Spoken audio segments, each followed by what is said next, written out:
I thought when you first started talking, there was this one where you had a heavy machine gun. I want to say the RPK, and Pepe Tortilla and I had both already gone down, and you were left by yourself. I had the PKM. Right. Yeah. Dude, that PKM slaps. Watch out. It was like watching a movie. I mean, it was like Pepe and Tortilla and I both were watching. Get down. And I will say, listeners, like Ovox gets serious as shit. He's like if you're like talking, he's like comms. Like he's it's like trying to breathe over here.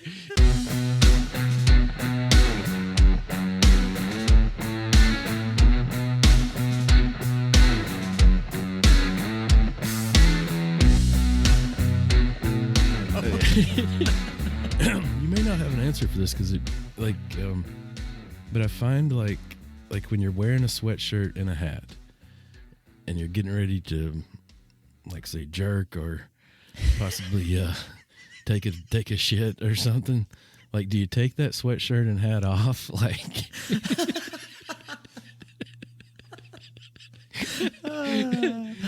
no, you just swap the hat backwards. That's all. Just over the top, like the arm wrestling movie, like with Sylvester Stallone. Remember, he turns the hat around when he means business. I feel like you got to take it off. Like you don't get naked. Like that also seems weird, but like if it would be in the wintertime, of course, that'd be real. That'd be challenging. Yeah, depending on especially where you are, man. It's freezing up there. How did this come up? It just kind of came up like organically the other day. I was like, I just pictured like if I, as awkward as it would be to catch someone jerking, like it'd be even crazier. I would think that dude is a psychopath. If I saw someone with like a jacket or a sweatshirt on that was and like a winter hat, but like where, like at a rest stop or something? No, like maybe at your computer or something, or like at a Chick-fil-A or something, or yeah, you might have to wear it like outdoors, but like indoors, at your home computer, I think you got to take that shit off. I see.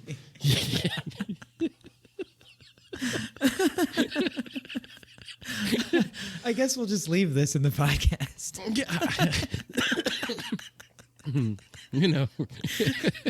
Chuck T problems. Like these are Chuck Point problems. Like, yeah.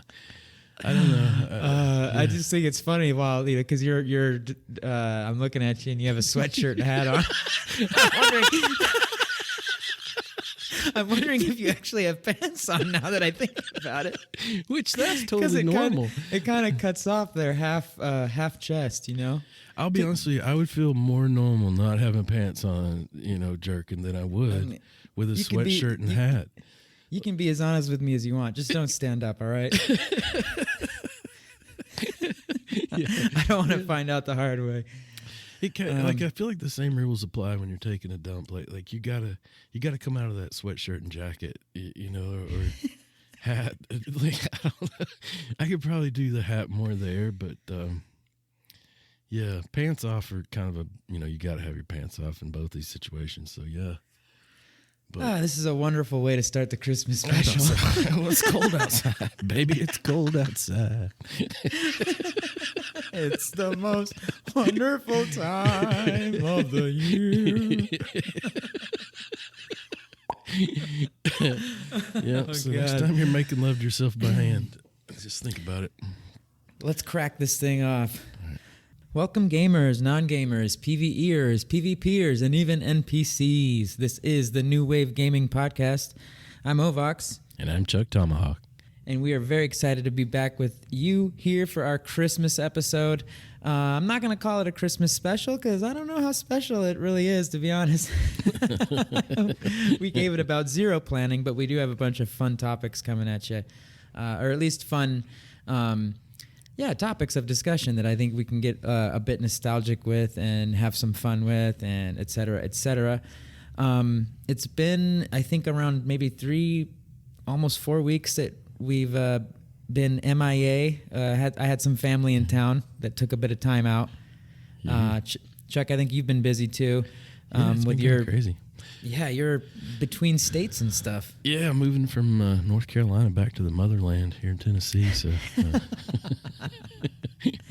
That's good. right. And I think you brought it up in our last episode about you got like a gaming room going on. Yeah, man. Get your own little setup. I do. That's and I'm right. getting that more and more set up. I've got the PS4 and 5 up now. So Dang, dude. I'm jealous. yeah. I'm jealous. So yeah, we've been gone for a little bit, but we're back here for our Christmas episode, and it might be our last episode of the year. We're not 100% sure because, as you know, listeners, we like to deliver an episode every 2 weeks, and 2 weeks from now is December 31st. Like, you know what that means? It's New Year's Eve. It's a wrap. That's a wrap for 2022. And hey, that might be a good way to look at this episode as the wrap up, or the what do they call it? The roundup. 2022 roundup, wrapped up if you're a Spotify dude or dudette. That's right. Yeah. They send you your Spotify wrapped up. Oh, man. And hey, yeah, on that note, listeners, thank you so much from ChukTomahawk and myself for all of your love and for listening and for sharing our podcast. We got some really good feedback in the wrapped up. Especially in terms of like shares and stuff globally. That was like mind blowing. So, damn, thank you. Yeah. What are we like? We're like in the top 10%. I saw like possibly. Yeah, man. That's pretty good. But I mean, it stoked me out. I was like, damn, that's really good because, or at least it, I think it is. It seems really great. And it took listeners to make those algorithms move and for those percentages to become a reality. So. Sincerely, from New Wave Gaming, from ChukTomahawk and myself. You can't see me, but my arms are stretched out, giving you a digital hug, imaginary hug from me. Chuck, are you gonna give him a hug or not, man? I got my tongue out. I'm going. Oh, damn! You've been hitting an awkward note this episode. I think ChukTomahawk needs some loving over there or something, man. You think? Yeah. Can't French kiss this dog over here. That must be a really warm sweatshirt. That's right. It was good. Yeah, so thanks for coming back for another episode. And if you're new to the podcast, we love talking about gaming, of course, and we love talking about gaming of old and gaming of new and how they have evolved over the years, and all of the nostalgic experiences and the new experiences and all of that fun stuff. Really, it's about the evolution of gaming, and it's coming from us too, and we've been gaming for quite some time, so we try to, inject our experiences into the chat and have fun with it. It's also kind of a comedic podcast, so anyways, we'll get on to it, but thank you for checking us out and for joining us if you're new to the podcast. Yeah, definitely. Second that. Yeah, man. So, Chuck, very serious question here. What is on your Santa Claus letter? What are you requesting from Santa this year in terms of gaming? And have you been a good boy? Let's just start there. I don't know after the beginning of this podcast. I know. I got to be like right on the edge of the naughty list, I'm pretty sure. I don't know what the requisites are exactly for that, but yeah, it's got to be pretty darn close. Are you like on the line there, rubbing shoulders with getting coal and stones for Christmas? Possibly a lump of coal could be in my future, and I don't think you can get lumps of coal in the PlayStation Store or on Steam. No. Maybe you can. I think you can in Rust. I think that's one of the mods, the Christmas mod. And then how does Santa know that I moved is a question. I feel like I need to get another letter in there. Oh, dude, he knows that shit. He's got an updated GPS or something. Man, he's connected with have you notified anyone yet that you're in a different place? Have you notified I don't know, utilities, postal I don't know, Oh yeah. Oh, then he knows. He's connected, dude. He gets with the electric company.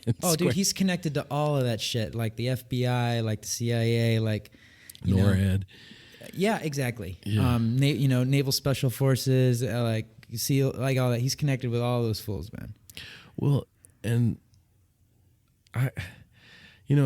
sometimes I feel like I'm asking for too much, but then I think like he's got those elves, like they're making that stuff. I mean, is that really like the core components of that? Like, does Santa have to, pay for that? Like you mean his elf sweatshops? Yeah, they seem pretty happy in there. Like, yeah, I'm just playing. I'm just playing. But oh man, in all seriousness, I've got my eye on a TV that I want to do gaming on. Like I think if you do a Google search right now, like best gaming TV, you'll come up with something called the LG CT. All right, hold on, listeners. Yeah. You heard it. Let's pull this up. I'm with you. I'm right here.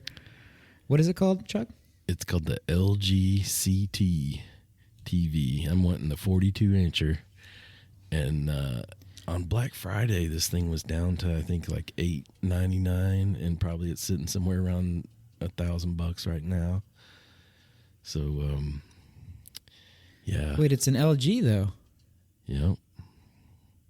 Interesting. I've had Samsung for a really long time, but that one's getting some really good reviews as far as gaming TVs go. So yeah, that's right at the top of my list. I haven't. I'm not. The particular one you're talking about isn't popping up for me. There's an LG class nano cell. Is that what you're talking about? The nano cell? It's actually like the letter C and then the number 2. Let me do a look here real quick. LG CT or C2 TV. Oh, here we go. Found it. All right. OLED. All right, let's see what we got here. Yeah, dude, that I think it. Now you're talking about for your consoles. Mm-hmm. And okay.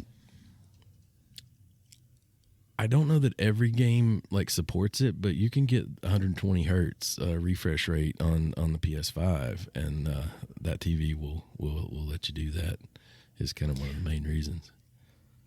Wait, do you mean hold on? I think what you mean is the TV gets that refresh rate, and the PlayStation 5 gets 120 frames.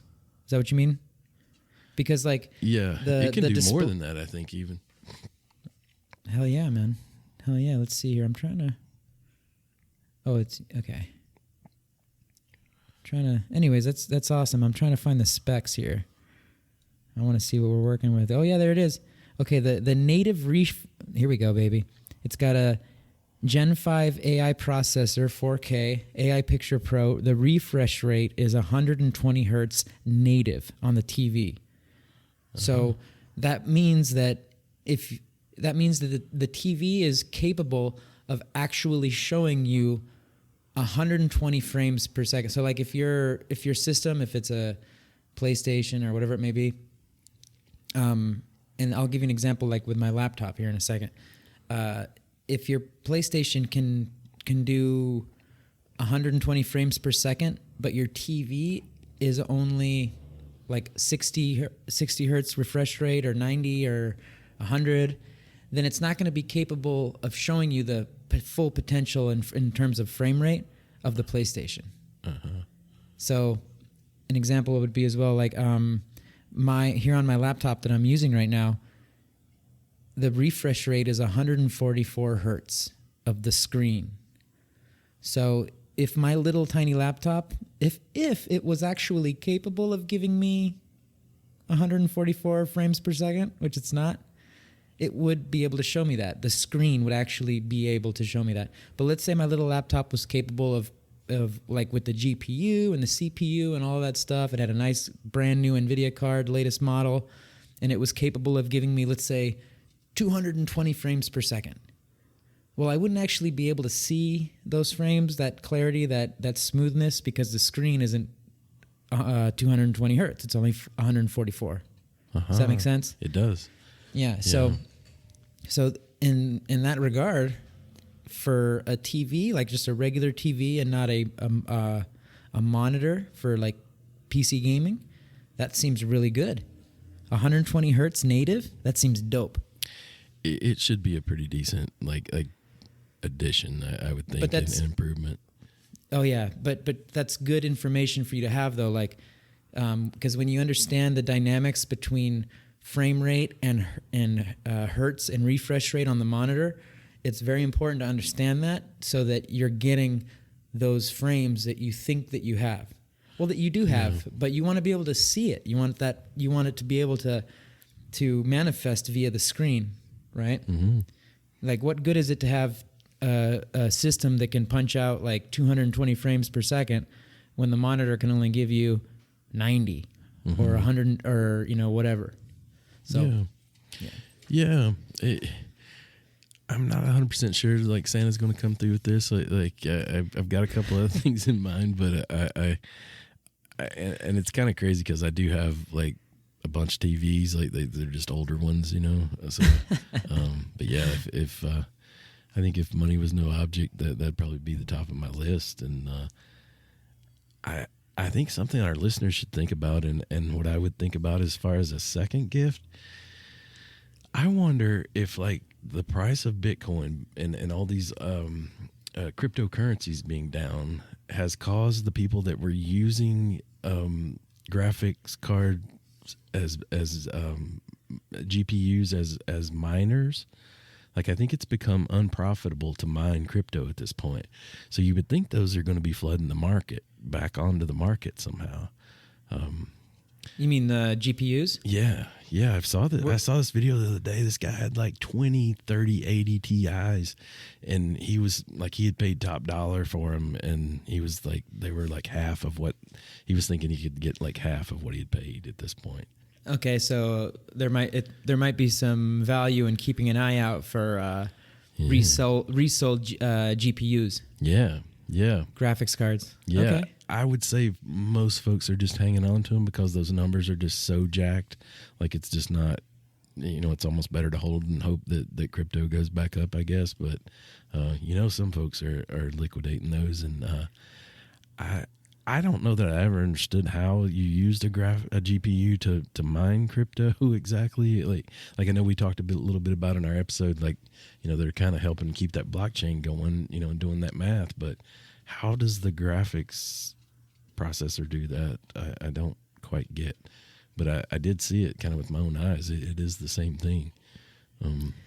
Well, what you're saying is that even though we may not understand the inner workings of the GPU to mine crypto, the fact is that it is a thing. Mm-hmm. And the fact is that there might be some folks that are on the sale of their GPUs because they're not going to need them anymore.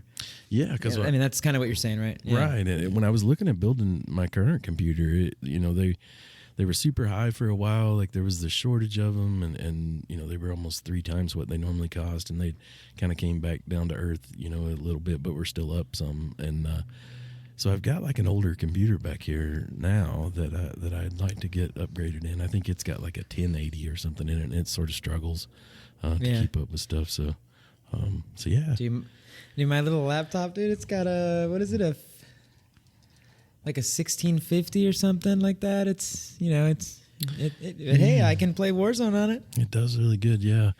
Yeah, so yeah, if Santa, if you're going to double down on me, I want the TV and a used GPU. If you could swing it, if you drop it you off want a one new of them? computer. Want one of them new NVIDIA ones? I don't know a ton about the brands. I think of like NVIDIA, like mine says Gigabyte on it, and you see RTX. I even see that Gigabyte is making monitors now, so I'm a little confused at exactly who if those companies are all one thing or like who's who in the zoo. Yeah, it's one of my. The Animal Crossing. That's what one of my old bosses used to tell me. We need to find out who's who in the zoo. He ain't wrong. He's bilingual too. He'd be, he'd be just busted out in Spanish, and then he'd go into English and be like, "You understand, licenciado? We need to find out who's who in the zoo." I'm like, oh damn. Zoo seems like one of those words that would be the same in both languages, probably, right? Or is it something? No, excuse me. It's different. Oh, it's all good, man. Yeah. We're all sniffly. It's that time of year. Yeah. Yeah, folks might hear my dog running around back here too. I think he's looking for Santa Claus too. He's like, what about my gift? Tell him. But I want the new ball. I want the new ball. Yeah, no kidding. That Furbo. Okay. What so about you though? hold on. You got TV. All right. You got TV. We got a TV here. We got a GPU. Give us a lucky 3. You know, the third's the charm. Like, and if you could, Santa, throw this on top, please. Give him your cherry. And like still in the gaming world. Of course, man. Of course. If I was going non-gaming, I'd want a bottle of that bourbon, the Pappy Van Winkle. It's like about $1,000 or something like now. But I saw a controller the other day. It was almost like Lexus and a video game controller. A company had gotten together and they made this just badass PlayStation controller that had some chrome inlays and like the little L kind of lit up on it. Was it a PS5 controller? I swear I only saw it like kind of for a short minute and didn't really get to do it. Like I wasn't in a place where I could follow up. So, but yeah, I would think like a nice aftermarket like controller would be way up there too. Okay. Something in there. Damn. All right. Fair enough. Those are awesome, man. Especially that TV, dude. Go for it. I mean, if Santa can bring that to you, man, write him an email. Well, persistence, brother. Write him an email. Send him a letter. Shoot him can you send him like a DM?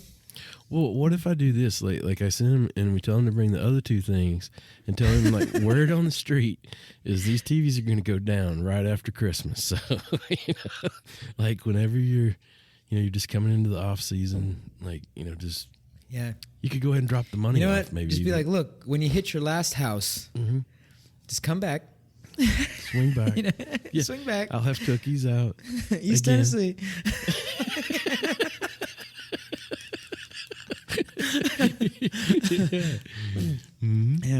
East Tennessee, Baja Peninsula, let's go. Yeah, get a little downtime. We get like a few games of Warzone 2 in with the boys. And, like tell Mrs. Claus to, put it on pause. We'll have cookies ready, couple of tamales. Yeah. Oh you know what I'm saying? Yes. Yes. 100% yes. Yeah, man. Okay. Well, so Santa Claus is called Santa Claus in Mexico? Like does he? El Santa. El Santa. Nice. Sí. ¿Qué te trajo Santa? What did Santa bring for you? Yeah. No, Chris Kringle. Christopher. Oh, you mean is it Christopher? Saint Christopher or Saint? I hear him called Chris Kringle sometimes, and I want to say it goes back to sort of like a German like folk tale or something, but it's pretty universal. But you kind of hear him called like Father Christmas some places, I think, and a few different little things. But yeah, man. Santa. Sorry, I've got a couple of burps here. That was by the way, ChukTomahawk and I are enjoying a nice adult beverage while recording this. Cheers. If you are as well and are of legal age to enjoy adult beverage, cheers. Cheers and to let us all enjoy together. Absolutely. But yeah, Santa Claus or just Santa, everyone calls him Santa. And, Christmas trees down here, depends like the mood, I suppose. But like, the families will go between having a regular old pine tree, like we do, like up in the U.S. and so on and so forth. But sometimes they will use this other, like, gosh darn it, I wish I knew the name, man. My brain kind of just automatically goes to yucca, but I don't think it is a yucca. I think it's different. It's not a yucca, but it's this thing that grows out of the ground. In fact, I think I might be able to show you, Chuck, real quick. You might be able to see it. I'm going to take you here. Uh-huh. And you can maybe help describe it for the listeners. It's a different style because I actually happen to have one. Let me see here. I want to see what you're seeing, and I got to bring up my Skype deal. Hold on. You see it over there? It's a form of cactus, maybe? It looks like a frickin' tree out of Dr. Zeus, dude. Oh, it does. It's kind of got that Charlie Brown Christmas tree vibe going there. You see it? It it looks very similar to a Christmas tree, kind of though, does it? And those are leaves on it. Man, I wish I could get the camera closer, but it's man, I don't even know how to describe it, dude. It's such a trippy plant that grow or tree. I'm not sure if it's a plant or a tree technically. Now that we're talking about it, but it just grows, dude, in the desert. Goes up real high, and you can see there that it doesn't have much in terms of like it's not. Like there's not a lot to it. No. That's exactly foliage. There's not a lot to it. It's a very skinny, branchy type of tree or plant, whatever this happens to be, and it's also traditionally used as a Christmas tree. That's awesome, dude. I love it. You can't see it from here, but I spray painted it gold. Nice. Yeah.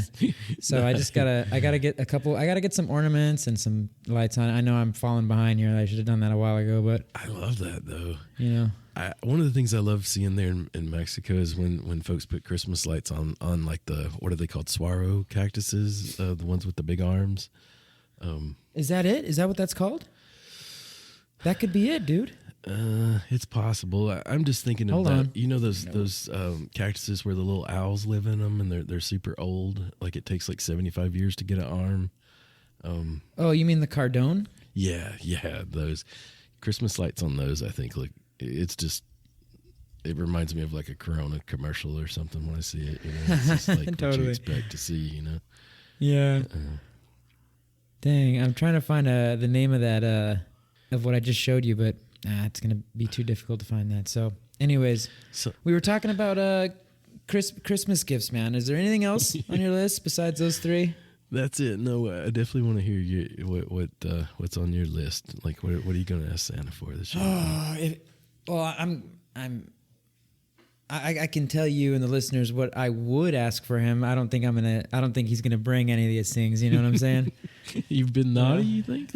No, I've been naughty. I don't think so. I've been, I think honestly, dude, it's funny. Like I think the older you get, the harder it becomes to be like if you're just a regular human that like you're not, like going out there trying to like cause harm or you're not mischievous or you're just like a, normal rule following civilian, I guess. I don't know how to describe it, but like I think the older you get, the less naughty you can be, man. You're just like, you're always just a good person, Yeah.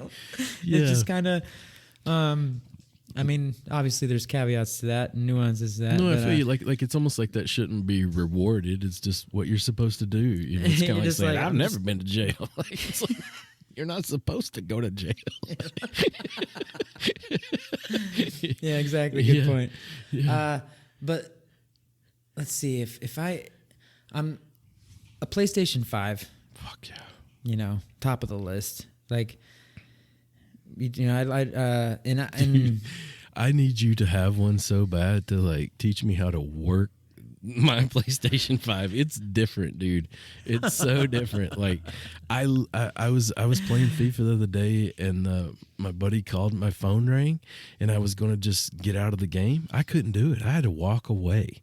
Like I had to just get like cuz I knew folks were probably still hearing me on the headset, and I just wanted to get out of the game and I couldn't do it.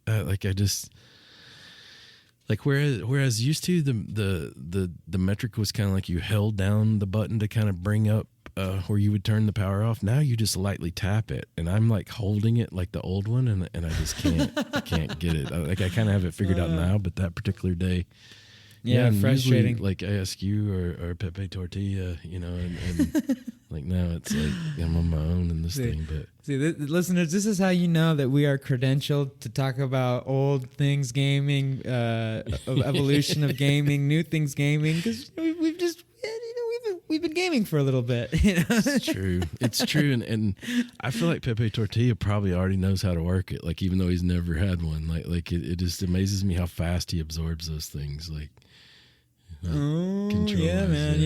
Yeah. And I don't know. There might be one on the horizon for that young man. I don't know. We'll see. Hopefully, we'll see when we publish this episode. It'll come out pretty soon. God, I hope so. Like I said, just for his sake and as well as mine, it'd be nice to have some backup. Well, you can always hit up YouTube, man. Just hit up YouTube. I do, but yeah. I know what you mean, though. I'm going to get one. I don't know if Santa's going to bring me one for Christmas, but I will absolutely be getting one, soon. It's on the horizon. They've got them here, man. They're available. It's just the one with the disc, and I want to get the Digi edition, I want to get the Dig. I don't blame you. I'm not rushed. Yeah. Why is that exactly? I'm not saying I don't have any idea, but... Well, I mean, I guess my mind goes back to when, like, before it was released, they released the prices and stuff. And when I balance the fact that I don't use discs anymore, I just do it the good old cloud way, as most people are doing. I think most people, I don't know if that's actually, like, correct, but I assume most people, because I know there's still a lot of people like yourself that enjoy having the hard discs. But I really gave up the disc thing entirely, also because that I realized that just having the disc did not mean that you didn't have to download it and install it anyways. Very true. So when that was the thing, I was like, okay, I'm done with the discs. No problem with me, less clutter. But when I balanced the fact that I don't use discs anymore, and then that the digital edition was being marketed as to be cheaper, it just made sense to me. Point, I was like, yeah. So I don't know if, down here, the prices are a little bit marked up, Like I could go to Costco right now and buy one. They're there. No problem. I mean, I'm sure they go quick, but Costco restocks them quick. But it's the one with the discs. And so I'm just like, I'm just going to hold off a little bit longer. I'm not in a rush. When it starts to become like, if it starts to become like, okay, I can't game with my team. I can't game with Chuck T. I can't game with Pepe Tortilla. I can't game with Most Deadly. I can't game with Mickey the Dick. Then it's like, okay, and then it won't be an issue. True. Santa will come to town in February, March, April if he has to. We're close. You know what I'm saying? That's right. Yeah, you're getting full circle. Quarterly presents. Yeah. Hey, he's got an attorney down here. Where you know what I'm saying? Like, yeah, I'll put some time in with them elves if I need to. Yeah, you hit on it. That was one of the reasons I kept, other than wanting to open it at my new home, like in my new little game room area, I also wanted to be able to play with you guys, and I knew ultimately there'd be some compatibility issues. And in my old gaming room, it was so small, I couldn't really have the PS5 and 4 at the same time. But now I can, so I've got them both going here. But that's awesome, dude. Yeah, playing with other folks is really important. Yeah, I'd like to see you get that. Like make sure you ask Santa for that. Maybe he's got one of those digi ones up there. I'm in close contact with that dude. I feel like you're gonna have to let him know, because who I do see wanting the disc one are folks that collect video games, like folks that collect retro games, like they'll have that wall full of N64 cartridges and things like that. Yep.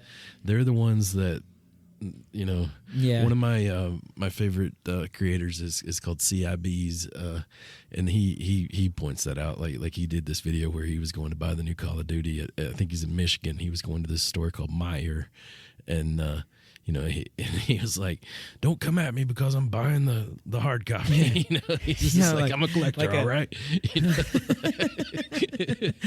Yeah. Oh, that's awesome. Yeah. No, that's 100%. That's fair. But yeah, I'd like to get that. That's my number one. I'd also like for Santa to bring Elden Ring. Oh yeah, I really want to play that game, man. I haven't played it yet. It's there. Mm-hmm. Right. Game of the year, dude. Yeah. Like many places. I forget all the different gaming awards and which ones are like the top ones, like the Grammys of gaming or whatever. But I know like I've saw two different ones that it won Game of the Year. Yeah, so. It did. Let's check real quick. I'm pulling it up. Activating a cheat code on Google. Elden Ring rewards. And real quick, listeners, I apologize for all the traffic noise. I'm gonna take a shot of whiskey while we're. Oh damn! I got the Patty's old. Yeah, he's got the Patties. Let's see here. Man, there's a lot of traffic on the freeway, man. You can hear all the vehicles. Dude, it's like that all over town here. It was kind of rainy for a few days, and I think folks couldn't start shopping just yet for Christmas, so it's like game on today, dude. So check this out. You were asking about like what the Grammys of gaming are and stuff like that. I think they're called the Game Awards. The Game Awards, I'm reading from a Game Rant article published December 9th. So quite recently by Daniel Amoroso. Gracias, Daniel. The Game Awards once again proved a huge success, and From Software's sprawling open-world RPG Elden Ring took home several well-deserved awards. Let's see here. An impressive 4 awards it won. Let me go back up. Hopefully I can find these quickly. It won Game of the Year. That's all it says. Where's all the other rewards? What is it called? Elden Ring was up against players. Okay, so it looks like it won Best Role-Playing Game, Game of the Year, Best Game Direction, and Best Art Direction. Wow. At least that's what it seems like. I don't know if I'm reading this article correctly, but that's what it seems like. So, yeah, that's awesome. And that's what I would like from Santa. That would be the second thing. And then as a cherry on top, this is a real big... As a real big cherry, I want to get a new gaming PC, man. I want to get a new laptop. This thing is starting to die. Oh. You know, and I want to be able... I got to be able to keep up. I like to play Warzone on PC. And there's other games I like to play on PC, like Eve. But this thing's, it's slowly starting to, starting to get slow and heat up a little bit. And the frames aren't as high as they used to be just from the wear and tear and time used, etc. You feel pretty strongly about wanting laptop instead of desktop? I'd probably go for a desktop if I felt like I don't know, I might be moving and stuff like that, in the upcoming future. So I don't know. Mm-hmm. Ultimately, I want to get a new PC, whether it's desktop or laptop. I would ask Santa for a new PC setup. I know that's kind of a big ask though. Yeah. But it's something that's what I'd be going for. Yeah, I tell you, check out some of the vendors on eBay. I got one from I think it's called Dan's Gaming Beasts, and there were some advantages to that. There's kind of a way you can do that through PayPal where you don't have to pay taxes on it, which makes a huge difference. Legally, there's just kind of a way to kind of appropriate that, and it really surprised me. I'm really glad I went that route. I was kind of looking at, maybe building one myself and struggling through that. Didn't you build one yourself? With the help of this girl that I was dating, and we split up, and I still wasn't done, and I got it finished. But yeah, I didn't. I was involved in a good bit of it. So from that experience, I kind of learned it was, maybe a little over my head, but I tell you what happened. The one that I got, that 3080 Ti GPU is so heavy that they have to ship it to you separately. If they put it in the PC, the guy said, I've never found a way to get it there without it, being damaged. So I had to install the GPU anyway when it got here. So, which is, not super hard, and that kind of clued me in that I can probably do this, if I really put my mind to it. So it's on the table. I could totally see you doing it. I feel like you're a little better at that stuff than me, or a little more like going to make sure it's right, kind of thing. Because there were some struggles, in the one that girl and I built, but yeah, that's exciting. I'd like to see you get that. I think, like I've mentioned lately, I've been playing Warzone on the higher like graphic settings, and man, it is immersive as hell. Like we were just playing a minute ago, and I stopped for just a second and was like, "Damn, this looks so real." I mean, it literally looks like a freaking video of something. Like a live scene almost. Yeah, I mean, I haven't played it with the graphics up like that, but I've seen on YouTube, people with their decked out PCs playing it, and it looks unreal. So that's cool. You get to experience that firsthand. Yeah, and I think in the past I would have to look up videos about how to, set your settings the best for the best performance and things like that, and they've made that easier over the years. They kind of had that little graphic, down there that showed the VRAM, available and stuff like that. Yeah, they're good at that. Yeah, it is, but you're still, wondering at times, like what am I compromising here or there, and especially when you're struggling. And, yeah, like just not to have to worry about that. I just kind of, NVIDIA kind of throws some stuff out there that's like, hey, these are our recommended settings, and it just kind of, it does that automatically, and it's nice. So, but shit, man, they're already making like 4080s, I think, like it's like it. It's okay, dude. You're gonna be well within the range for a while. Yeah. What is that we keep looking up? It's like Moore's Law, like every 24 months, like gaming ability or computing power doubles. Yeah. Gaming's just going to keep on getting more and more amazing every year. So in this wrap up, another thing that came to my mind is I wanted to know, Chuck, what have been your, it could be top 1, top 2, top 3, but what have been your best gaming moments of 2022? Wow. And again, if there's only one, then there's only one. If there's 3, there's 3. But let's keep it at 3, just to keep it sweet and sexy. This is kind of like take your time. An easy answer. It's easy for me. It's being involved in this podcast. Like Chuck. Yeah. Yeah. So sweet. Aww.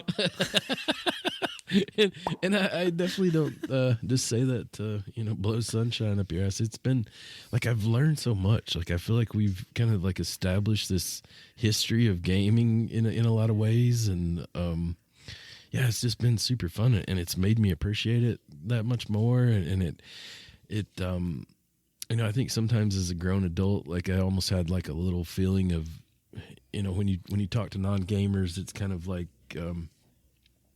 like you're still playing games, like you're not. Yeah, it's yeah, like, I know what you mean, man. Yeah, a little bit of that attitude at times, and yeah, it's like I don't know that I got that attitude from anybody, but when I met my new neighbor here at my new house, he kind of asked me, I told him I used to work for the Forest Service, and he was like, well, what do you do with yourself nowadays? And I was like, well, I got a gaming podcast. Like that's awesome, dude. Yeah, that's so he actually is awesome. involved with the newspaper, so it was kind of like we just had talked about that, and yeah, it's kind of like a new form of journalism of sorts. That I'm really proud of. That's so cool, dude. Did you share it with him? Yeah, I told him about it, and he was like, he said, this guy's probably in his 70s, and he was like, yeah, I've just missed out on that. I don't, it wasn't like no hate, he was just kind of like, it's just not my generation, and yeah, that. Dude, that's so cool, dude. Yeah, it feels good.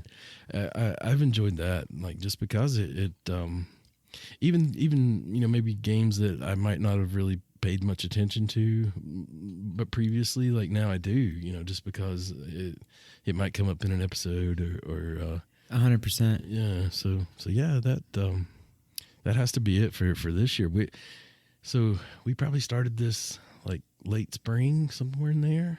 Yep. I think it was right around like March or April, probably April. I think late April. Yeah, somewhere around there, because I remember on May the 4th be with you. Yeah. For some reason, dude, on that day, so many people tuned into our podcast. And if you're listening and you know that you happen to tune in that day, thank you, of course. But man, on that day, a lot of people, like, that was like a peak day for us. You know, when you look at the analytics. Yeah, a lot of people wanted to listen to gaming podcasts on the 4th of May. A lot of Star Wars games out there. I could see that generating a little bit of hype there, but we don't have anything Star Warsy, you know. I know. And I mean, we'll have to cover that. We're gonna have to cover Star Wars. We're gonna have to cover Star Trek. Probably Star Trek first because it's better. Stop it. Lost a few listeners. Stop it. No, I'm just playing. They're both amazing, but I am a Trekkie. So, yeah. Anyways, what was that? My number one? No, I wanted that was to ask you. wait. Like That was your number. You asked me, and I would say that this podcast, and I think from there, if you ask me number two, we're going to end up talking about Ark for about the next 45 minutes, which I think I've given our listeners enough of that jibber jabber over the last few episodes. But what's been your best experience in regard to that?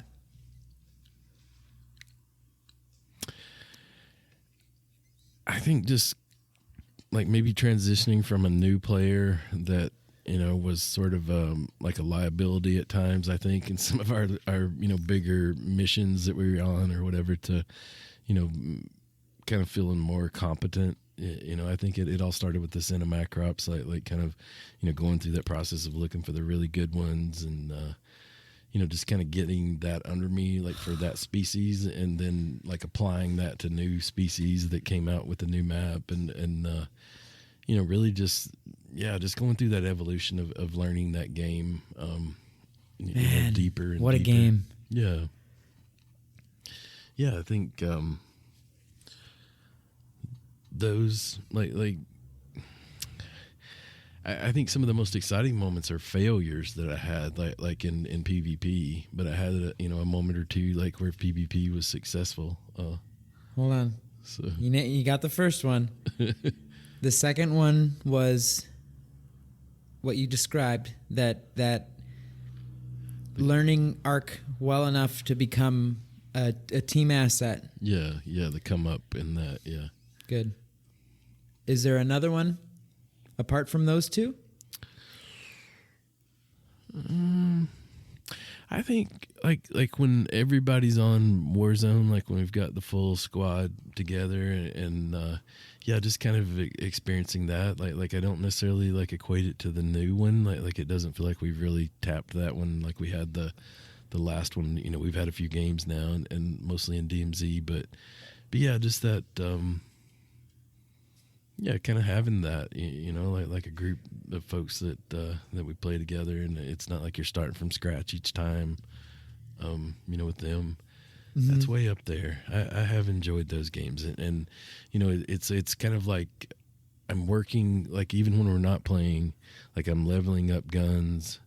It's like I bought the Black Ops so I could get my Diamatti guns back, and spent hours doing that. yeah, just so that when we played, like I would be able to not use overkill, yet still have an awesome SMG essentially in my two Diamatti pistols, and so that knowing that I'm eventually going to play with y'all again, and you're gonna see that, like, it may not register to you that I've switched from console to PC and had to re-attain those guns. Like, oh yeah, dude. I mean, it, but you might not think it like right off the bat. When you see it. I had to go through it myself.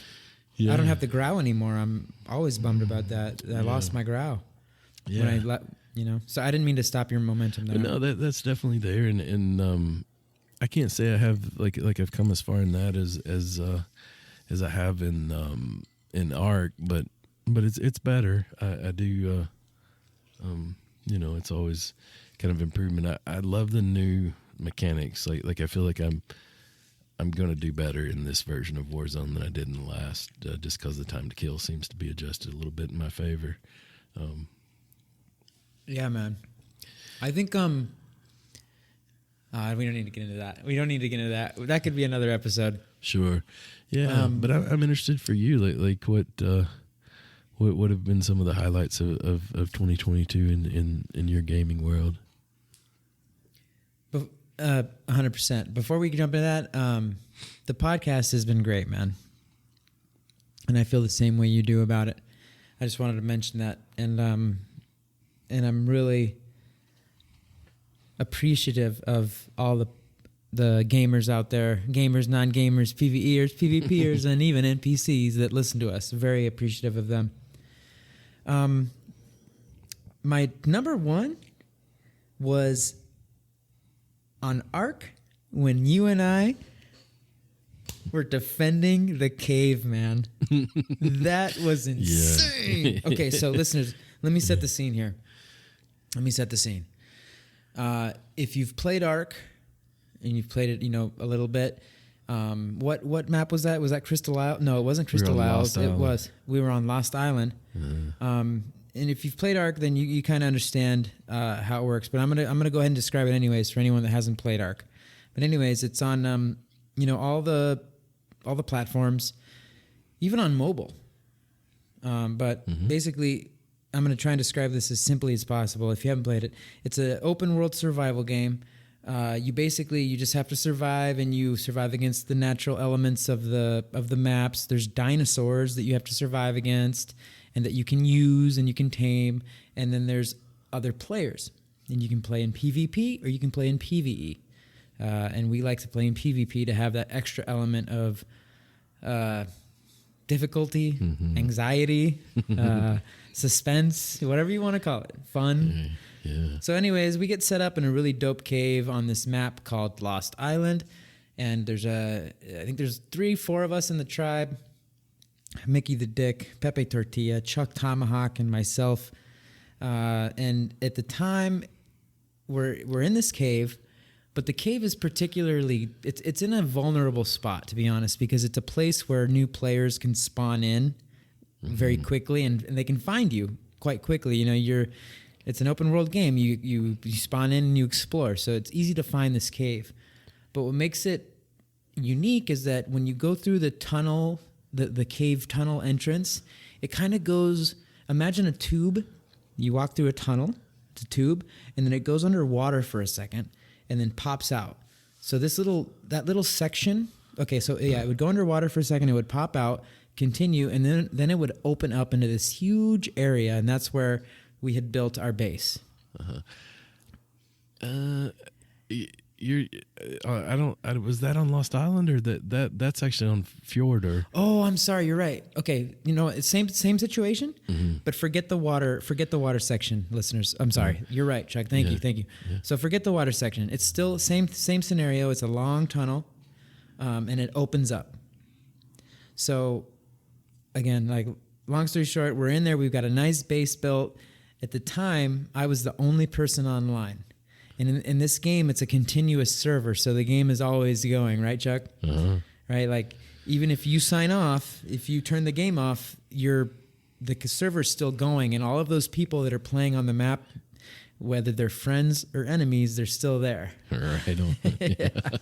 And the whole point of the game, really, honestly, is to PvP in battle. So people are always looking for you to steal your stuff. So I'm there, and all of a sudden I start hearing rockets explode on the outer gates, because we have gates. Like, there's this little tunnel, and we've basically built up defenses in it. So anyways, we start getting attacked by some raiders from another tribe, maybe from another map. And at the moment, I'm the only one online. So I start equipping up, man. My adrenaline starts pumping, dude. I'm just sitting there, I don't remember what I was doing. I was probably just like, preparing metal, putting resources away. Who knows? Breeding. I might have been doing any number of things. Building, and then I just started hearing explosions on the outer gates. So I was like, "Shit, here we go!" And I start texting the tribe. And I remember ChukTomahawk was the only one that was available, and or that was free. And you jumped on, man, and we started defending the base. And that's After all that description, what I wanted to get to is, like, the best moment I've had in gaming this year was when we were defending that position, and we won, dude. We won. I learned a lot that day. I think, like, I was initially like, I was just going to kind of get behind the wall of death that we had built and let it happen. But you were like, hey, we got to do it. We got to get out in the cave first. And, and it was real we got to get out there and fight back. Dude, describe to the listeners real quick if you could, because I'm all excited and shaking over here. Describe them describe them what the defenses were like. Real quick, we had auto turrets that were full of bullets. Like it's almost like as if you had an AK-47 that shot on its own. It's like a big old turret that's running off of a generator that we've set up, and that the whole cave tunnel that Ovox described is lined with those. And once you get into this sort of main room area, we've got what is called the wall of death, and it's just an entire wall full of those kind of turrets. We also even have some really weird plants that shoot things. Like we've grown plants. They're like little booger balls. Yeah, the wall's full of, like, if anyone ever watched the Rocky Horror Picture Show, it kind of looks like that big plant, the Venus flytrap from it. It's just munching away. The death wall. We had heavy turrets too. You didn't mention the heavy turrets.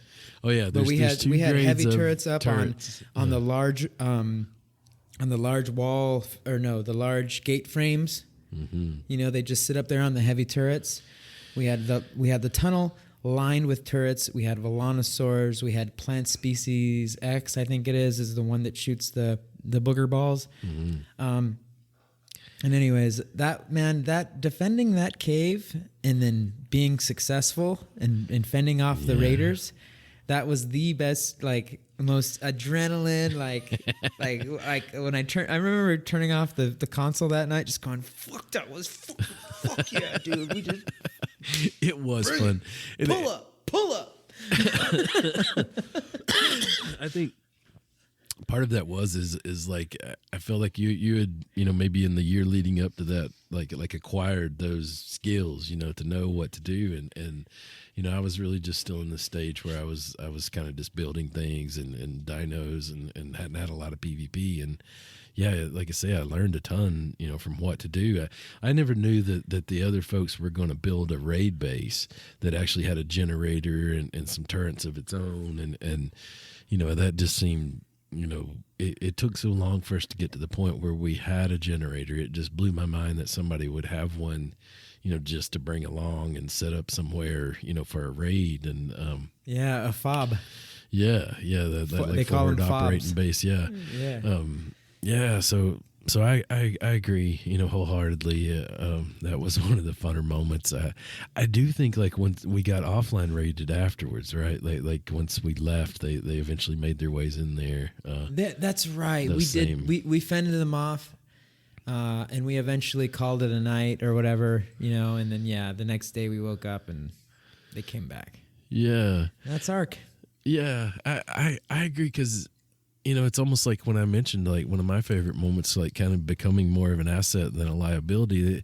It's actually like, I think I got fairly lucky in that first, like, engagement, because some ones after that went way worse for me. I think. I think I have a just continuing on this arc rant. I think there was also a time where you were getting where the base started getting attacked, but you were the only one online. Yeah, and I definitely made some weird decisions in that process. I remember that one, but was there a time when you were online and I got on with you? Or no, it was just that one. It was just that one in the tunnel. There definitely was. There was a time there on Vogero where we, I think maybe I was kind of doing it myself, and then you and Mickey both got on, and we got up in those trees with those platforms and set up those tech turrets and shut that shit down. Like, yeah, those guys were.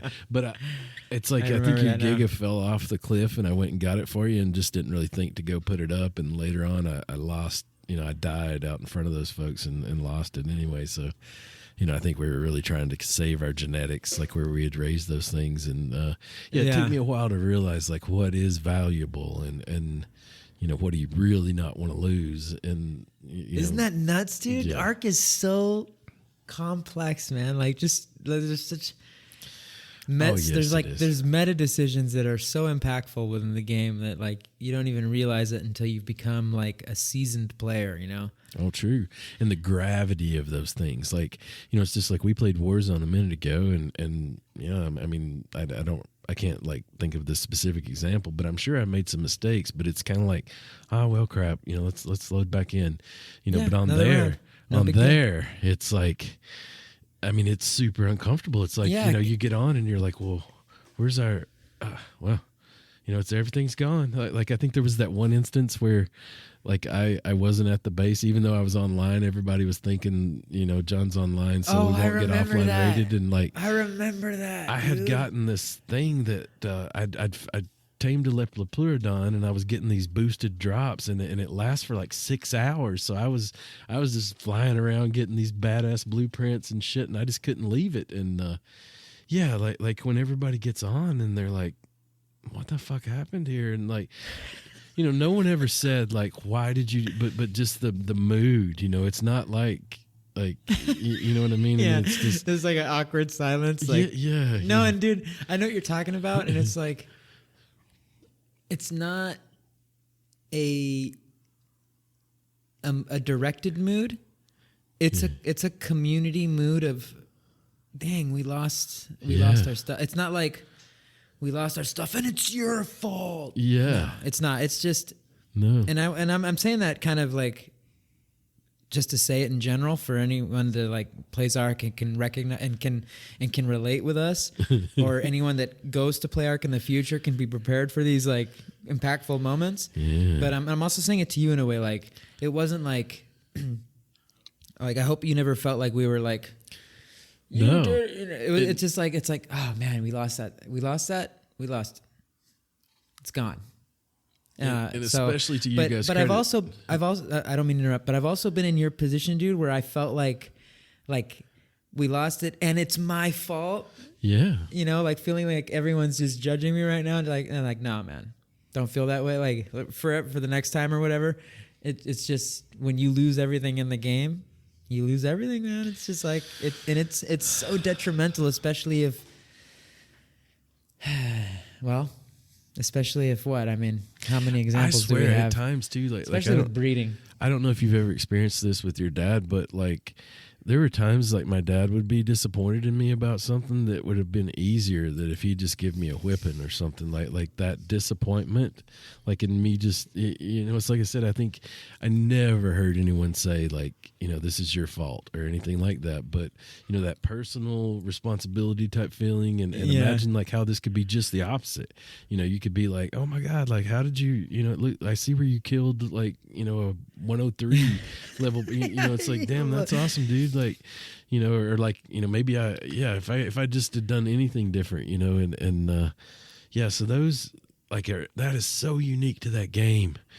Like, I mean, it is never.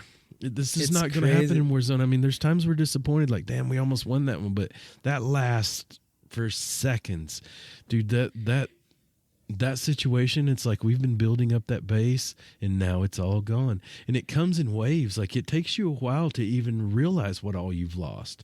Like, you'll kind of be bopping along and you're like, oh yeah, fuck, that was in there. Oh, they'll be like, oh, they took all of our Mastercraft and Ascendant armor blueprints. Oh, dang, we lost. Dang, that sucks. Yeah. And then you'll go and look in the fridge and they'll be like, oh my God, they took all of our like super kibble. Mutated Giga eggs and kibble. Like you're just like, yeah. And whereas, it might be Saturday morning and like we would have spent all weekend playing this game, like that's over. Like I think I was like, I was so new to it. About that. Yeah, I was so new to it. I would jump right back on. My weekend's shot. Yeah. I think you and Mickey were a little more, used to it. And so you guys would, maybe take a week off or whatever. I would jump right back into it, and have to do it alone for days. I remember telling you, like, it's got its claws in you, man. Yeah. So yeah, I think, it's one of the reasons both of us are mentioning it on our list of things. It's because those consequences are so high. Like when you have that good experience, like we had in that tunnel, like, it matters, you know. I mean, those were some good dude. players we were against. I you know, I don't think they were, you know, just casuals or whatever. No, they were full bore. I mean, they had a fob outside. They were, you know, considering, you know, we were in a cave. That's a unique type of engagement. You know, it's not like being up on a flat or on a hill or in a valley like in Ark. You know, we were in a cave, which was also a disadvantage in a way for us because of the increase in damage percentage. When you build in a cave, you assume additional risk because of the inherent inherent protections that a cave will give you. Like there's only one entrance point. It's like, all right, you'll get to defend that one entrance point, cave dweller, but you're going to be subject to the increase in the damage percentage. It's a balancing of sort. Yeah. But we won that engagement. Fuck yeah, and I don't feel bad that they came and raided us after because, you know, they offlined us. Like, hell with them. We won that, even though ultimately they came and, you know, completely foundation wiped us. They did. They did it. But we got their like metal base. I think like they had like an outpost where they were mining, and we found that, but we never found their actual base. I don't think. But yeah, damn, that was a fun moment. Like I feel like we're close to starting like a new run in Ark. Like we've kind of been away from it for a while, you know, and I look forward to doing that again, maybe sometime soon. I got it downloading right now. For your PS4 or on your computer? Yeah. I can't run it on my laptop, man. It's just not. I don't think you're alone on that. Yeah, well, what else? Like what else outside of Ark? So my second best experience of the year for Ovox. Man, I was thinking about that this whole time that we were talking about Ark, just trying to think like what, because I want to be specific. But I'd have to say it would be one of the, and I don't remember the exact one, but I remember where you, Pepe Tortilla, and myself had an amazing Warzone win. Where everyone was just like a freaking well-oiled machine, executing, downing, thirsting, and just boom, blue ribbon across the screen. You know, all of us had well over like, I don't remember exactly, so I'm just going to go with a lowball number and say 5. We all had well over 5 kills. And this was on Rebirth Island, Resurgence. So, you know, it's a much faster pace than the standard Battle Royale, as all of our fellow Warzone players know. But, yeah, it was just, there were a couple. You know, there was plenty, but I remember there was one where we all did really well and just got a really good win in Warzone on Rebirth Resurgence, and I remember that. Yeah, you're fast roping up into that helicopter, like, and getting that.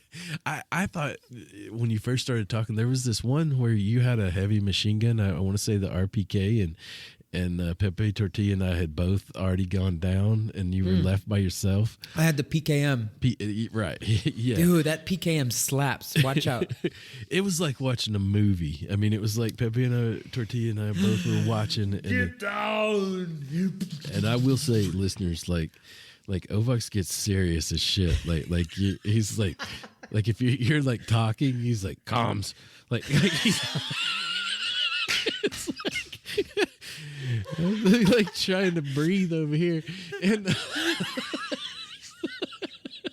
so not only are Pepe, Tortilla, and I watching, like we're having to be quiet and watch too, you know. But at the same time, you know, it's like occasionally you might ask us to mark something, or you know, there's some ways that you can contribute as somebody who's out. Yeah, but he gets serious as shit. He laughs so hard. It's so true, but it was so much like a movie because I think you had like an SMG and you took care of a couple people and you switched over to that PKM and started shooting this helicopter, and like it was just so, you know, and it's like you were having to run from the smoke and you would get to this next spot. Like it was great. You know, it. Oh, dude, it was good I appreciate that, man. It makes me feel like I'm a half decent Warzone player. Yeah.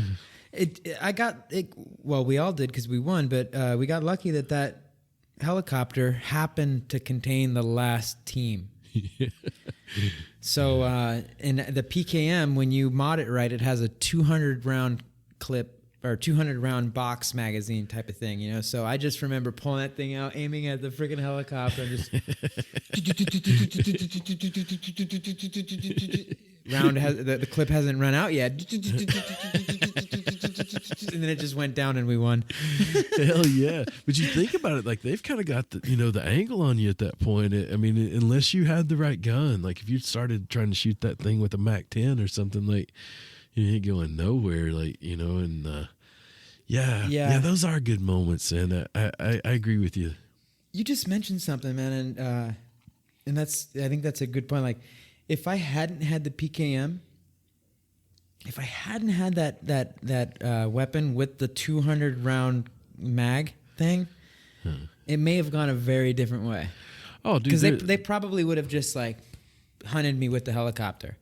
That's why I mentioned it, because it was almost like where you were at, like you had to rotate towards them, like at first, and that wasn't even the last people, like they kind of had the spot on you, and like all you had to do all that perfect, and then switched guns and kind of just worked a whole different mode, and we were all like, damn, like, and I think it adds to it too, like that you've got us spectating, as much as you don't want to, like, the pressure's on, dude. Comms, it's like the last.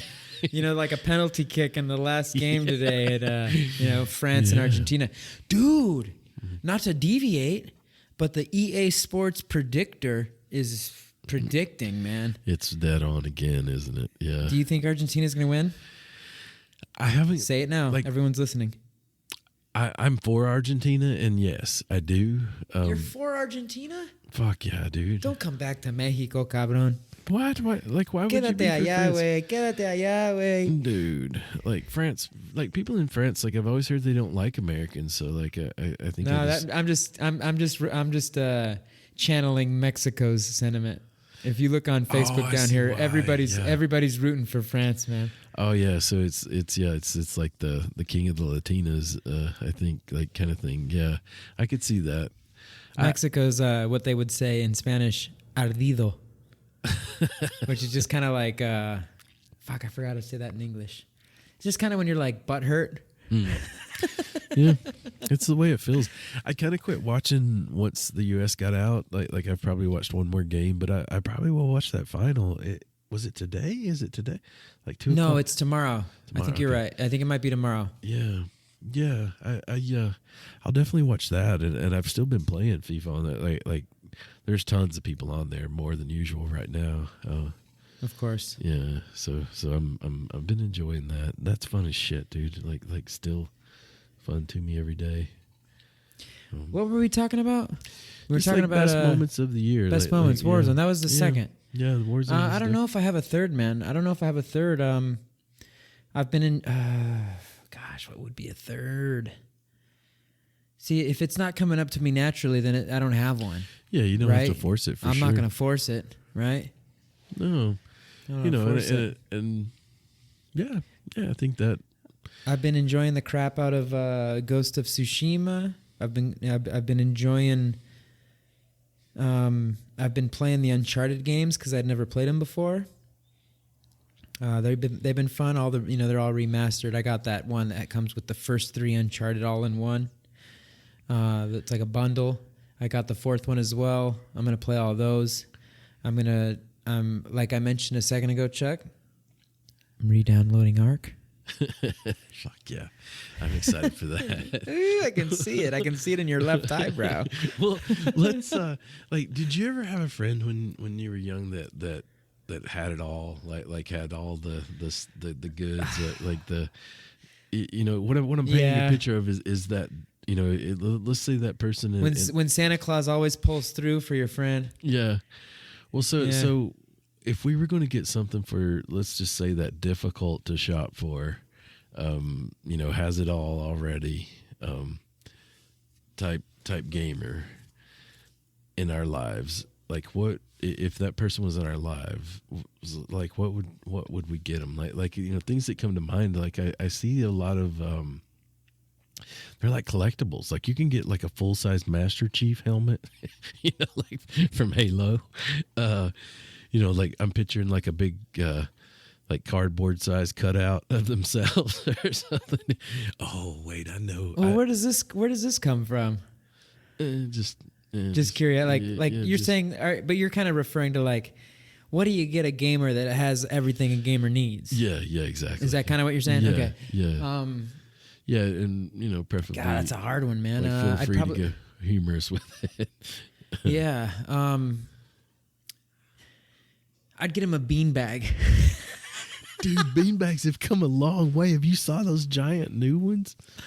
Yeah, but nobody really. I mean, at least I don't think so. Like, I don't think beanbags are like as in as they used to be. You know what I mean? Like, I feel like you could get someone a beanbag and it'd still catch them off guard, even if they've had, like, oh damn, wait a minute, beanbag. You know what? Bring that in. Yeah, put it right here. You know what I mean? Like, we don't know. Like, sorry, I'm throwing my cables around here. We don't need like no fancy like level 50 beanbag, or whatever you were talking about. I'm sure they have come a long way. Yeah. But just like a good old fashioned beanbag, like a '90s beanbag, it's kind of shiny. Yeah. It might only last you like a month before it blows up and creates a mess. But just like some beanbags, You know what I'm talking about? I do know what you're talking about. Like some MTV beanbag type. You know? No, that's a great answer, I think. I don't know. I might get him a box of Capri Sun. Kool-Aid Jammers, Capri Suns. like, have fun, man. Knock yourself out. Yeah, suck on these. What else are you going to get him, man? Oh, excuse me. I'm about to go. No worries. I think, I do see this thing that's like you can get a cardboard size cutout, is something that comes to mind. But I wonder if a man had enough money, if you could get like, I see some streamers that they have their own skin in Warzone. Like, wonder if that would be, imagine that as a gift. Goes like, hey, Ovox, like log into your Warzone too. And like you get in there and it's perfectly you. I'm trying to think of the streamer that I see that has that. Sally is a dog. He has that, dude. He has his in own Warzone. He's obviously in with the folks at Activision somehow, or like maybe used to work there. So yeah, he has his own skin. It's him. I mean, it's him to a T. Man, I didn't know that. I mean, I've seen that kind of in a way on Rust, where they've incorporated like skins and weapon skins, et cetera, for some of the YouTubers out there and streamers that are most popular around Rust, like Blueprint, I think his name is, or Blueprint. There's a few others that they're not coming to my mind right now, but I've seen stuff like that. But man, yeah, that would be one hell of a gift. That would set me back, man. I would be super stoked to see that, especially if it was Chuck cool T. as shit. Yeah. Yeah. Like, yeah, dude. Big old fucking joint coming out of your mouth. Just it looks like a cigar. That would have to feel so good. Yeah. Man, where were we? Well, I kind of have a question I want to ask you. It is a little bit like a shift from gears of like what we want now. But I'm curious, like, as you were growing up as a kid, like is there one like specific like video game related type Christmas that you remember like coming down Christmas morning or something like that, and perhaps getting a new game or system or something that really kicked off Christmas that year? I remember being I don't want to say torn, because I wasn't torn, but I remember like having that Christmas expectation, like of running down the stairs and getting to the bottom and seeing that Santa left a bunch of gifts, tearing them open and finding, I don't remember if it was a Super Nintendo or a Sega, but I wanted either of those. And I remember getting a Sega Game Gear. A handheld instead. Which was a handheld. And it was like, this is not what I wanted, but it wasn't what I didn't want. You know what I mean? It was like halfway. Oh, yeah. You can see how a non-gamer would assume. Like, and man, in retrospect, looking back, I remember being like, bummed that I didn't get what I wanted exactly, but I kind of understand now because it was at that time we were really we were moving a lot. Uh-huh. So it was kind of like it didn't make sense necessarily for me to have or at least maybe my parents didn't think it was logical for me to have a TV based system. True. Considering the amount of moving that we were doing. Mm-hmm. So they, and one Christmas I remember they got me a Game Boy, the portable version of a Nintendo. Right. I remember one year they got me a Game Gear, the portable version of a Sega. I see. And I remember in the moment being a little kid just going, "Damn you, Santa! Why?" And now that I'm older and I understand who Santa is, and I understand the dynamics of that time of our lives back then when we were moving a bunch, it wasn't it didn't make sense. True. I mean, honestly, it could have made sense because I wasn't using. No, I don't want to say that. I mean, I enjoyed the heck out of the Game Gear and the Game Boy while traveling. And maybe at the moment I didn't realize the value, the convenience, or the pleasure I was getting out of it, being able to play video games while traveling, True. Which was driving, mostly for us.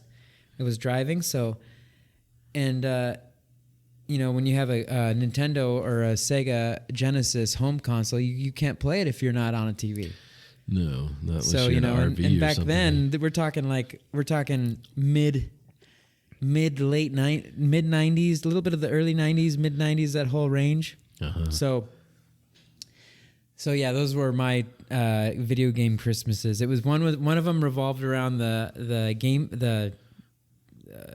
Boy, and one of them revolved around the Sega Game Gear. And in both cases, I wanted to get the regular I want to get the regular Nintendo, or I want to get the regular Sega, but I'd get the handheld versions. You know what I mean? Yeah. So yeah. I actually never did have that specific you open it up and it's exactly the console you wanted. You know, and I never experienced that, man. What about you? I feel like right around the time of say. The regular Nintendo, the NES, I got that for Christmas one year for sure.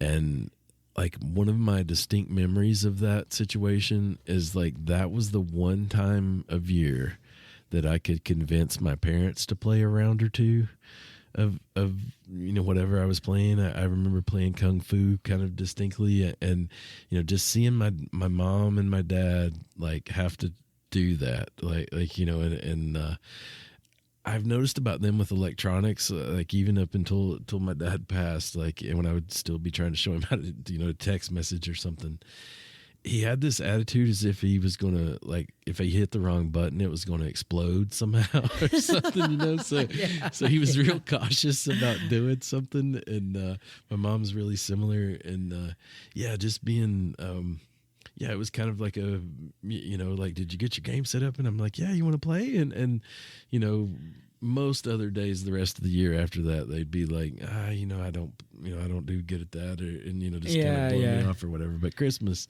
you could make them do it, and I remember that, kind of being sharing my world with them a little bit, and yeah. Did you have to go through the stockings before you'd get into the main gifts? I can't say we never did the stocking thing, but it was rare.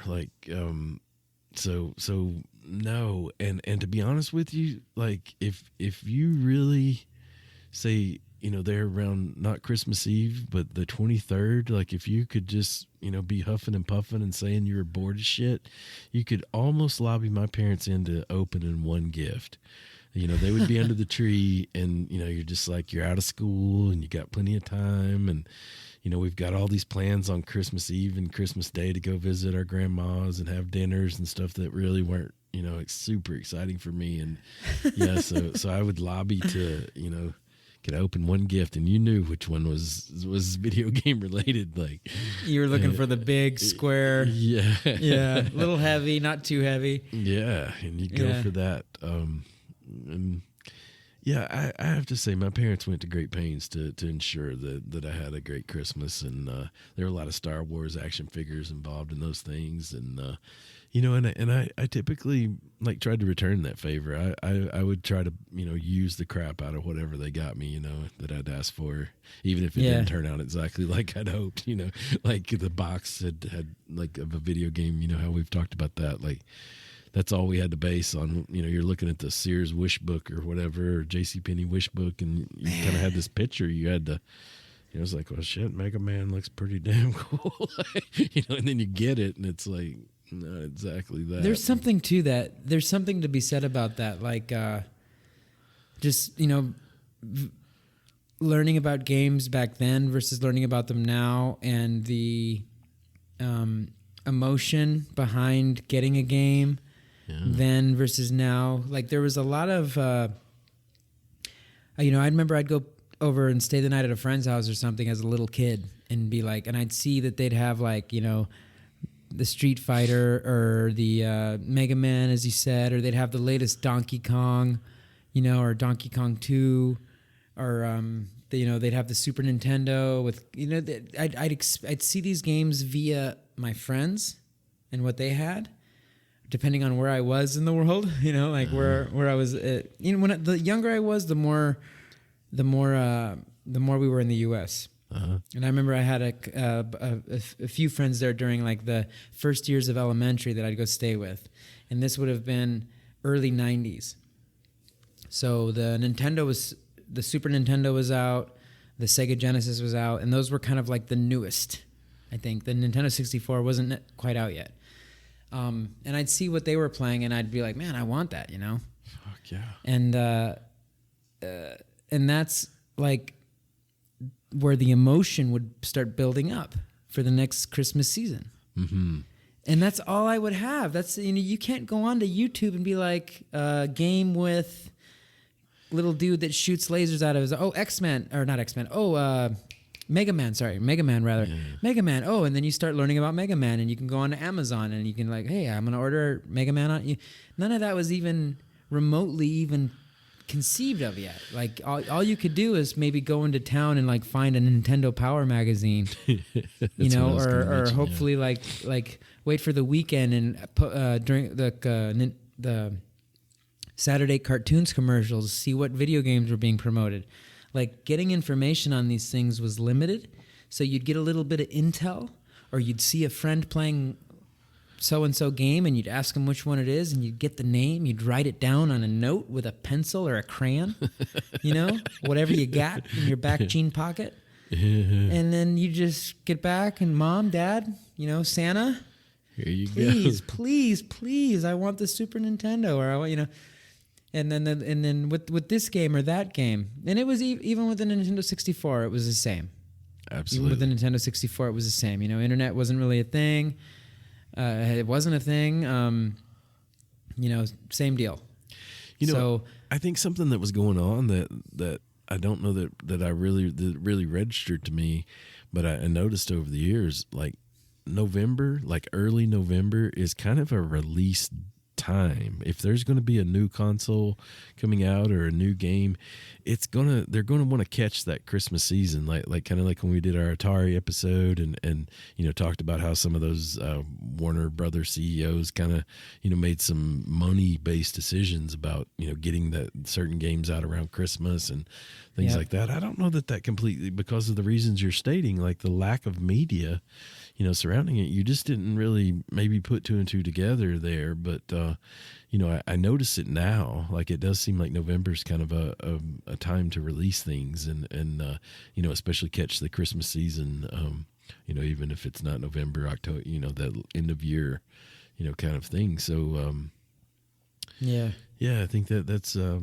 big part of it. And I think like it was kind of a win-win for our parents too, because it sure got me out of their hair. Like I was fully occupied, it was a little harder to play outside in the wintertime like that. And, boy, that's great timing. And I could see how, like, maybe your parents, going up and down the peninsula, they're like driving, like it probably was a win-win too, that, you had that Game Boy back there to, kind of occupy yourself. Yeah, dude. I didn't realize, like, until, I'm not going to lie, I wasn't thinking about that until just now. Like, oh, they probably, like, proactively, like, conscientiously decided to not get me this TV version of these Nintendo devices or gaming devices that they were aware of. As parents from another generation, they were like, God, they, Ovox, or, they'd call me by my name, obviously, wants one of these confounded gaming things. Yeah. Let's get him the one that he can use while we're driving thousands of miles.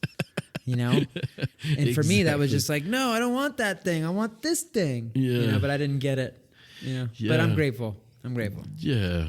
Yeah. No, it's definitely understandable. And I think something that's kind of lost on us too, we're used to technology being shrunk down and stuff. But in the beginning, like the first handheld games like that, it was kind of a big deal. Like They're big.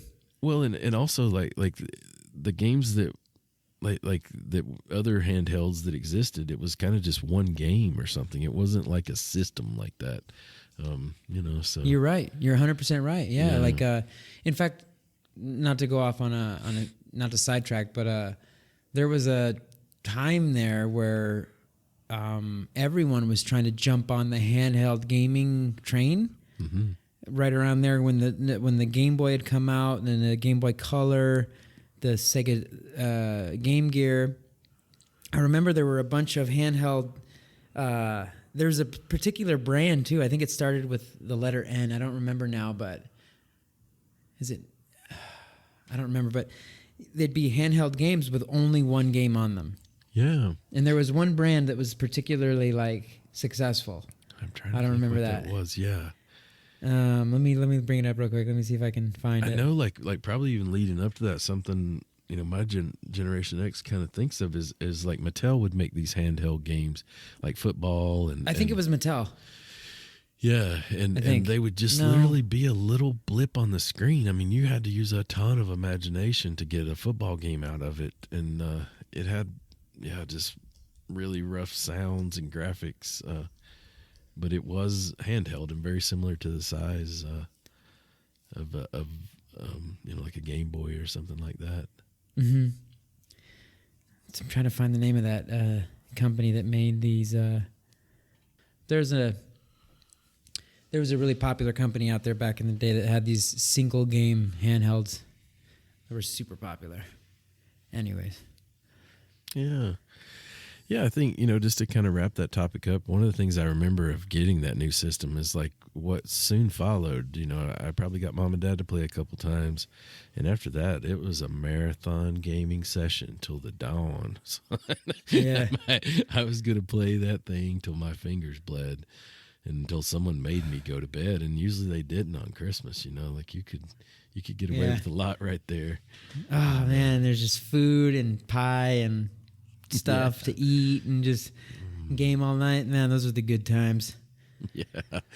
Let's see. Where are we at here with time, Chuck? All right. We're coming up on, we're approaching 2 hours. Yeah. It's hard to believe it's been that long, but I'll be honest, like again, to wrap kind of that part of our discussion up, I carried this shit into my adulthood too, like way into my adulthood. I can remember being with my parents somewhere like in my 30s, and it was kind of Christmas time, and as I got older, we kind of just agreed like maybe we'll just all go eat and stuff. These gifts weren't as much, and we happened to be looking for like a refrigerator or something at Best Buy, and I remember asking my dad if I could go get a video game, and he was what little boy? Like, he was kind of joking, like, making fun of me for being a kid. And he was like, "You're serious, aren't you?" I was like, "Damn right I am." I think I went and got like Madden 2012 or some shit, and I just knew he wouldn't say no, and it was probably $60, and that was probably. That's funny, man. Yeah, totally. And he didn't, like, and I went and got that thing, and it felt good, and man, those Madden games. They've been going for a while too. Are they still going, or did they also like call it quits still, like they're FIFA? Still going. John Madden passed away a few years ago, but I think we still call it Madden. But yeah, there's new players every year, so they have to make a new one every year to kind of, get in on that. I want to say they brought back college football this year, which they had done away with since maybe 2014 or so. Yeah. A lot of people like that because the players do change there as well. Like when you update it, it'll show this year's players and things like that. But I guess one thing I'd like to like we kind of talked about like our favorite moments of the year. Like what's a disappointment for you? Like as far as 2022.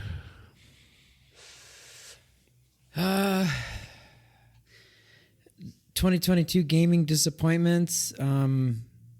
I don't have too many. One thing that comes to mind, not to go back to Ark, but I was disappointed to hear that the developers of Ark may be kind of like changing the DNA of the game to make it third person and to make it kind of like a Dark Souls style of game.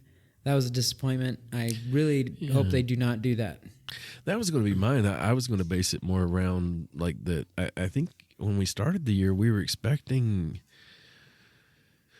Was it June 2022 or was it was it Forger that like there was something we were expecting it to be like I want to say the first I'd heard like Ark 2 was supposed to come out this year and pretty early on we heard it was pushed to 2023 and yeah, that was a bit of a disappointment I felt and I don't remember exactly.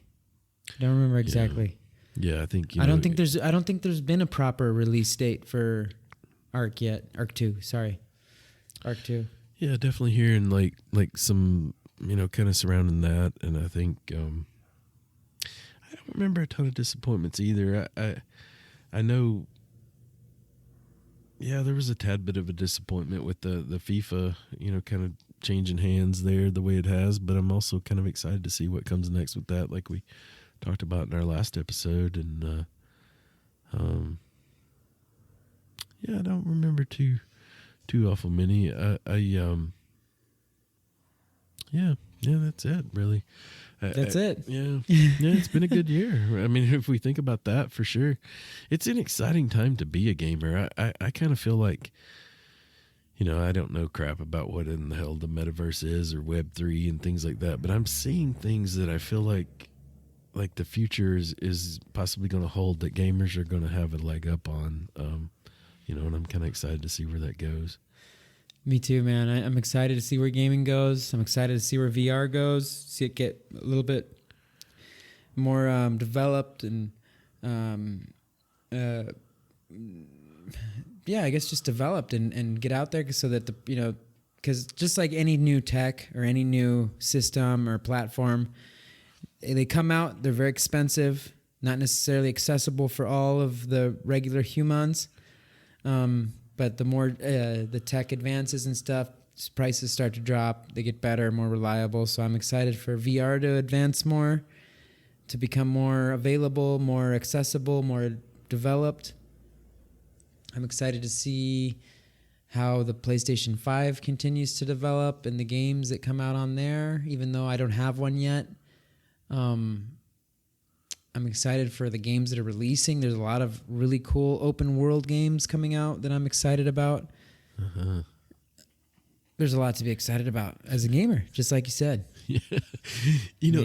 I feel like with VR, like we need. I know when I was looking, even when I was building my previous computer, that I was mentioning that I want to kind of get a new GPU for now. The term was VR ready. Like you would look at new computers and it would say VR ready. And I remember really thinking I was about to get into that. And I just really haven't. Mm-hmm. I know that game. I saw somebody playing that game that we tried a little bit there called Super Hot in VR the other day. And it looked a lot of fun in VR. But you remember that game? I do. I don't think there's a VR version. I saw a guy doing it. Like he was he was using his fist to kind of as a weapon as well. Like if you hold both your fists out, it kind of shoots like a lightning bolt out of it. Interesting. No, I'll have to check that out.